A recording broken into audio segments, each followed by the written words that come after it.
ఎన్నికల కమిషన్ ఆదేశాల మేరకు బ్యాలెట్ బాక్సు ఉపయోగించి జరిగే స్థానిక సంస్థల ఎన్నికల్లో ఈ బ్యాలెట్ బాక్సును పోలింగ్కు సిద్ధం చేయడానికి బ్యాలెట్ బాక్సును ఆపరేట్ చేసే విధానాన్ని ఇప్పుడు మీకు వివరించడం జరుగుతుంది.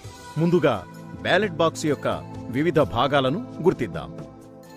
బ్యాలెట్ బాక్స్ హ్యాండిల్, సీలింగు వేయు రంధ్రము, పేపర్ సీలు మూత, రొటేటింగ్ లేవర్ బయటిది, లోపలి లేవర్ బ్రాకెట్, బాక్సు మూత, ఓట్లు వేసే కన్నం స్లిట్.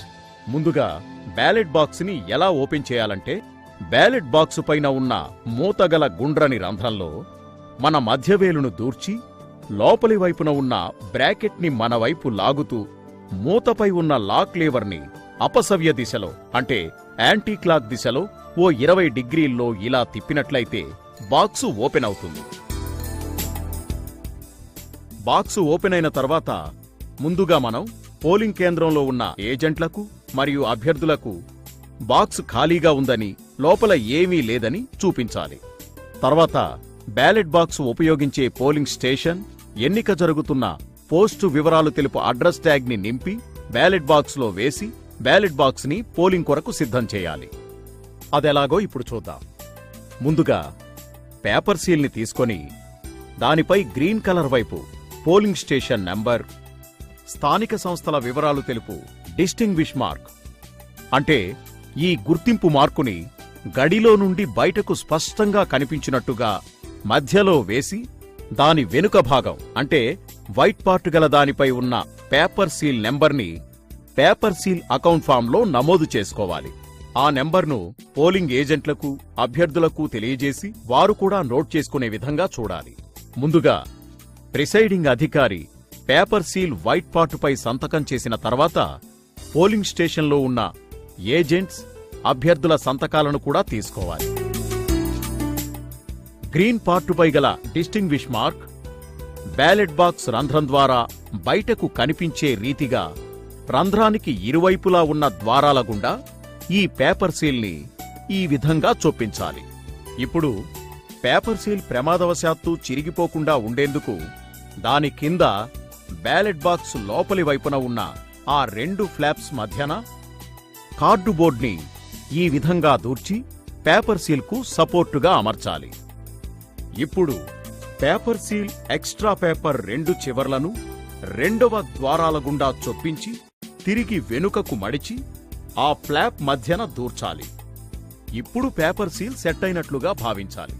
తరువాత బ్యాలెట్ బాక్స్ మూతను మూసి లీవర్ను క్లాక్ వైజ్ గా అంటే సవ్య దిశలో 45 డిగ్రీలు తిప్పితే టక్ అని శబ్దం వస్తుంది. అలా శబ్దం వచ్చిందంటే బాక్సు సెమీలాక్ అయిందన్నమాట. ఇప్పుడు బ్యాలెట్ బాక్స్ మూతపై అడ్డంగా ఉన్న స్లిట్, ఓట్ల ప్రవేశ ద్వారం తెరిచి ఉంటుంది.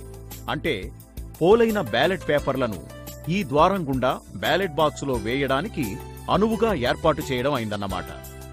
ఇప్పుడు బ్యాలెట్ బాక్స్ మూత పైభాగాన పేపర్ సీలు రక్షణ కొరకు ఏర్పాటు చేయబడ్డ లీవర్ని దగ్గరకు చేర్చి ఒక అడ్రస్ ట్యాగ్ను దారంతో రంధ్రంలో దూర్చి కాల్చిన లక్క ద్వారా ఈ విధంగా సీల్ చేసుకోవాలి. లక్క కాల్చి సీలు వేయడంతో బ్యాలెట్ బాక్స్ ఓటింగు కొరకు సిద్ధంగా ఉందన్నమాట. ఓటింగ్ ప్రక్రియ పూర్తయిన తర్వాత ఓటింగ్కి ముందు బ్యాలెట్ బాక్స్ పై మూతపై వేసిన తాత్కాలిక సీల్ని తీసివేసి మూతపైన ఉన్న రొటేటింగ్ లేవర్ని 180 డిగ్రీల క్లాక్ వైజ్లో తిప్పినట్లయితే మళ్లీ టక్ అనే శబ్దం వస్తుంది. అంటే ఇప్పుడు బ్యాలెట్ బాక్స్ పూర్తిగా లాక్ అయిందన్నమాట. మొదటిసారి లాక్ చేసినప్పుడు ఓటింగ్కు వీలుగా ఓట్లు వేసే కన్నం ఓపెన్ గా ఉంటుంది. రెండోసారి ఓటింగ్ పూర్తయిన తర్వాత వేసే లాక్తో ఆ కన్నం మూసుకొని ఓటింగ్ చేయడానికి వీలు లేకుండా పూర్తిగా లాక్ అవుతుంది. ఇక ఎలాంటి ఓటింగ్ సాధ్యం కాదు. ఇప్పుడు బాక్సు పైన ఉన్న పేపర్ సీల్ను మూసే లేవర్ని లాకింగ్ లేవర్ వద్దకు తిప్పాలి. ఇలా తిప్పినప్పుడు లేవర్ డిస్టింగ్విష్ మార్కు కనిపిస్తున్న రంధ్రాన్ని కప్పేస్తుంది. ఇప్పుడు ఈ లేవర్లకు తిరిగి అడ్రస్ ట్యాగ్ అమర్చి లక్కను కాల్చి సీల్ చేయడంతో సీలింగ్ ప్రక్రియ పూర్తవుతుంది. లక్క సీళ్లపై ప్రిసైడింగ్ అధికారి సీలుతో పాటు పోలింగ్ ఏజెంట్లు కూడా తమదైన సీలును వేసుకోవచ్చు. ప్రతి బ్యాలెట్ బాక్స్ పైన ఓటింగ్ జరిగే పోలింగ్ కేంద్రానికి సంబంధించిన పూర్తి వివరాలను తెలుపుతున్న మరొక అడ్రస్ ట్యాగ్ ను ఉంచి తర్వాత బ్యాలెట్ బాక్స్ ను ఒక క్లాత్ బ్యాగ్ లో కానీ జూట్ బ్యాగ్ లో కానీ ఉంచి నలుమూలలు కుట్టి లక్కతో సీల్ వేయాలి. ఆ బ్యాగ్ పై కూడా అడ్రస్ ట్యాగ్ అతికించాలి. ఆ బాక్స్ పై ఎన్నిక జరుగుతున్న స్థానిక సంస్థ code number, polling station number distinguish మార్కులో ఉన్న విధంగా స్కెచ్ పెన్నుతో పెద్ద అక్షరాలతో రాయాలి. తర్వాత రిసెప్షన్ కౌంటర్ నందు సీల్డ్ బ్యాలెట్ బాక్స్ తో పాటు ఎన్నికలకు సంబంధించిన ఇతర సామగ్రినంతా రిటర్నింగ్ అధికారికి అందజేసి తగిన రసీదును పొందాలి. గ్రామ పంచాయతీ ఎన్నికల్లో పోలింగ్ ముగిసిన తర్వాత అదే రోజు అక్కడే ఓట్ల లెక్కింపు కూడా జరుగుతుంది కాబట్టి బ్యాలెట్ బాక్స్ ను సీల్ చేసిన తర్వాత క్లాత్ బ్యాగ్ లో కానీ జూట్ బ్యాగ్ లో కానీ ఉంచి కుట్టాల్సిన అవసరం ఉండదని గమనించాలి. గ్రామ పంచాయతీగాక మిగతా ఎన్నికలు అనగా జెడ్పీటీసీ, ఎంపీటీసీ, మున్సిపల్ ఎన్నికల్లో క్లాత్ బ్యాగ్ లో బ్యాలెట్ బాక్స్ ను ఉంచి సీలు వేయవలెను.